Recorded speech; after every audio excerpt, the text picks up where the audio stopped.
আসসালামু আলাইকুম। বিল গেটসকে দেওয়া মায়ের ৩টি অমূল্য উপদেশ। 3 invaluable mother's advice to Bill Gates. Bill Gates তখন বয়সে অনেক ছোট। স্কুল থেকে বাসায় ফিরেছেন সবে। সেদিন পরীক্ষার ফলাফল দিয়েছে মা জানতেন। গেটস ঘরে ঢুকতেই সামনে দাঁড়িয়ে মা। বাবা, গণিত পরীক্ষায় কত নাম্বার পেয়েছিস? গেটস মাকে তার নাম্বার বললেন। মা খুশি হয়ে বললেন, বাহ, এত ভালো নাম্বার! তোর ক্লাসে আর কয়জন পেয়েছে? আমি একাই পেয়েছি মা। বেশ বেশ, আমি অনেক খুশি হয়েছি যে তুই একাই এ নাম্বার পেয়েছিস। তুই 10, 20, 40, 50 এমনকি 80-90 পেলেও আমি রাগ করতাম, কিন্তু তুই একদম শূন্য পেয়েছিস। এবারে শূন্য থেকেই নতুন করে শুরু কর সব কিছু। তবে তোর দেওয়া মায়ের 3টি উপদেশ রইল। 1. প্রচুর বই পড়বি।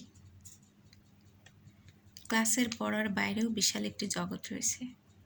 সেগুলো সম্পর্কে জানবি, সেগুলো পড়বি, আর নতুন নতুন সব বিষয়ের বই পড়বি, যেগুলো সচরাচর অন্যরা কেউ পড়ে না। 2. তুই যেরকম চিন্তা করবি তোর জীবন সেভাবেই গড়ে উঠবে। তাই সবসময় স্রোতের বাইরে চিন্তা করবি। সবার মতো হুজুগের পথে ছুটবি না। কখনো ছোট চিন্তা করবি না। সবসময় বড় বড় স্বপ্ন দেখবি, এত বড় যে নিজের কাছেই সেসব স্বপ্ন অসম্ভব লাগে এবং অন্যের সাথে বলতে ভয় হয়। 3. জীবনে এমন কাজ করবি যা অন্য কেউ করছে না। বেশিরভাগ মানুষ ঘুরে ফিরে প্রতিষ্ঠিত কিছু পথেই ক্যারিয়ার গড়ে তোলে, কেউ ঝুঁকে নিতে চায় না।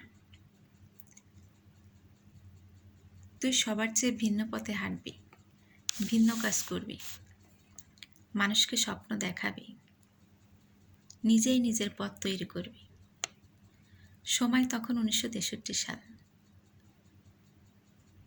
তার মা মেরি ম্যাক্সওয়েল গেটস তাকে যখন এই 3টি উপদেশ দিলেন, তখন কেউ চিন্তাও করেনি বিল গেটসের জীবনে উপদেশ 3টি অক্ষরে অক্ষরে সত্যি হবে একদিন, বিপ্লব বয়ে আনবে পৃথিবী জুড়ে।